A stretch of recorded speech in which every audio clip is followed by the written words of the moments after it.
I love to hear that. That makes me feel really good. They say that food is medicine, young man. So always remember that, okay? It is.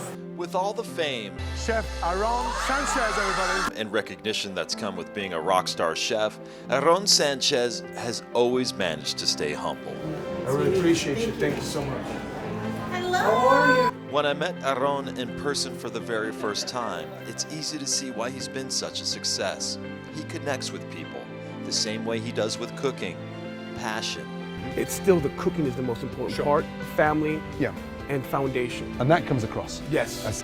It was all on display in Scottsdale when he appeared for his book signing of Where I Came From, Life Lessons of a Latino Chef at Williams-Sonoma in Fashion Square Mall Saturday. First of all, tell me a little bit about the book. Yeah, well, the book is called Where I Come From, Life Lessons from a Latino Chef. And this, in essence, is inspired by my travels and my journey and how I became a chef. And it really sort of catalogs my upbringing in El Paso, Texas, and then my mom going and taking an enormous risk and going to chase her own dreams in the food world in New York City. And then from that, really getting bit with the bug, understanding that this was my calling. And it tells all the ups and downs, the peaks and the valleys, and it's meant to be an inspirational tale and also a cautionary tale. I'm Aaron Sanchez. Aaron has been appearing on the Food Network for more than 20 years, hanging out with chefs like Gordon Ramsay and judging MasterChef. For me, it is an opportunity to really share with you guys my culinary path. It really starts at home. He says through it all, the biggest star in his life was his mother, Zarela Martinez, but even she always encouraged him to follow his own identity. She was traditional Mexican, pioneer in that cuisine, and I just wanted to separate myself, so I started embracing the flavors of Latino Caribbean countries, South America, Central America, and I was part of the Nuevo Latino movement, and that was really something that was very revolutionary at the time. And being exposed to all those different Latino cultures only made me appreciate more my Mexican background.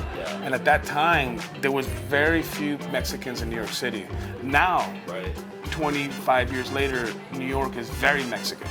And it was just interesting to see how we were also pioneers in that respect of bringing our culture to the city.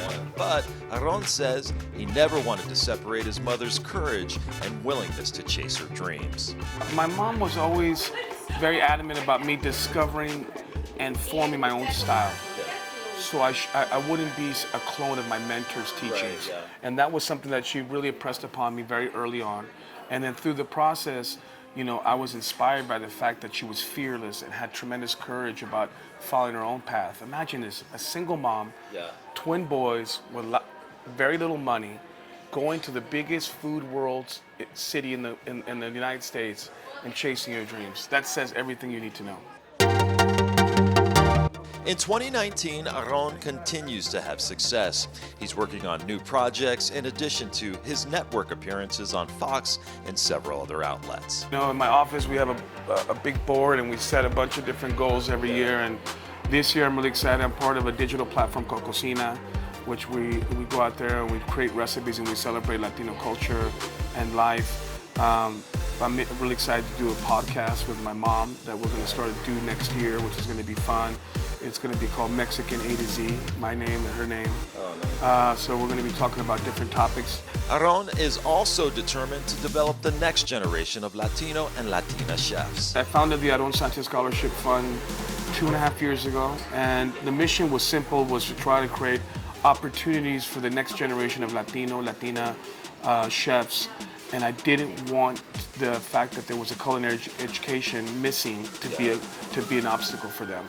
So I feel that education is the foundation that we all need, and if I provided that to the next generation, they'll have more opportunity to be successful. But before I left this amazing chef, I had to ask, what are his favorite spots in Phoenix? Do you have a favorite spot in Phoenix that you love? It doesn't have to be Mexican. It doesn't.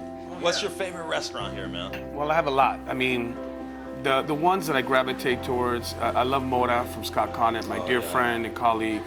I love the Sanctuary. That's where I stay when I usually come here. Bo McMillan, another friend and dear colleague.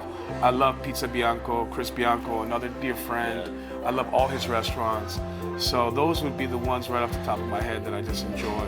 And it's just such a beautiful, vibrant food city, Phoenix, and all the outlying areas are also doing their part. So it's just, we feel very fortunate to live here.